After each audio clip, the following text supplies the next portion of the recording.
Hey YouTube. Well, you can see that I have the Jeep pretty well torn apart, and normally I do say I with everything I'm doing because I'm usually by myself, but the one good thing is that the owner of the truck, who's a woman in her 40s, came over, and she's quite the mechanic, I gotta say. So we've taken the cam out, taken the chain and stuff off, and we've also gotten the oil pan off. So we were able to check the number 3 connecting rod journal because I thought that maybe it was bad, and that's why we had gotten a bad reading on the number 3 piston exhaust valve. So what I did then was I took the cam out and I blueprinted it on this lathe because the lathe is within a thousandth, and we found out that, you know, there's some wear, but not much. The wear on the actual journals is within specs, so that means that I don't have to go through the trouble of tearing the old bearings out. I can just get another cam that, if there's 1/1000th less on here, the cam would be perfect and I should be alright. So I'm not going to replace cam bearings because I don't want to take the engine out of the truck, but at the same time I do need to replace the cam.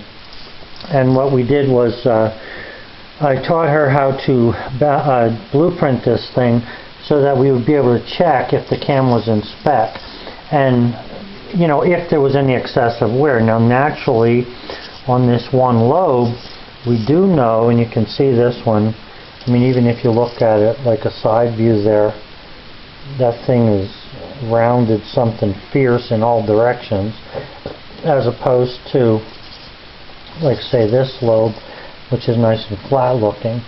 But we found out that this lobe is way off. It's not even near what it should be, and something happened between that lobe and that hydraulic lifter. I was talking to another mechanic, and he was telling me that they've had problems with lifters, that they think that the might be something wrong with the metal. I thought that maybe there was no oil being squirted on here from the connecting rod, but you know, you'd expect to see some heat signs here, and I'm not really seeing heat.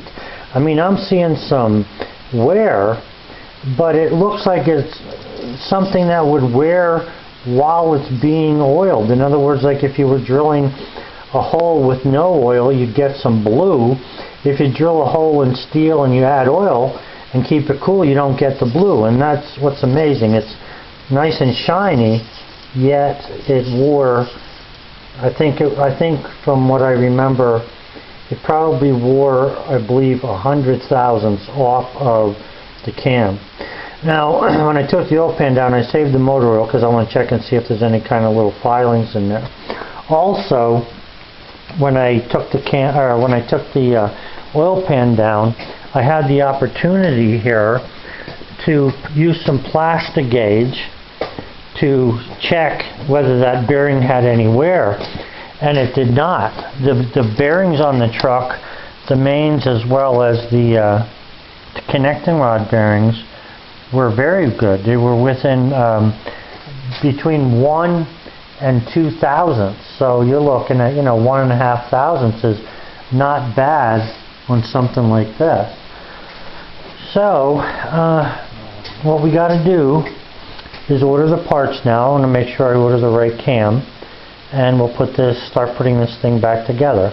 Got to do a lot of scraping. There's a lot of dirt underneath the motor where the oil pan came off, so we'll have to clean that out really well.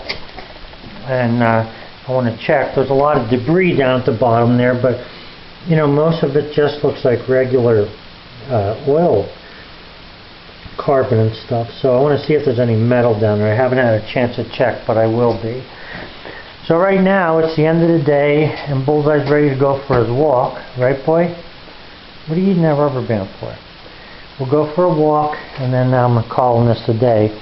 And I got to give a shout out to my mechanic helper, Darla, who's done a really good job here and made it a little more interesting for me to have to do the work. So I'm glad that she came over, and this is where I got it. So I'll have to get her picture on my YouTube here a little bit if I can. Alright guys, so that's where we're at so far. So, have a good one. Bye.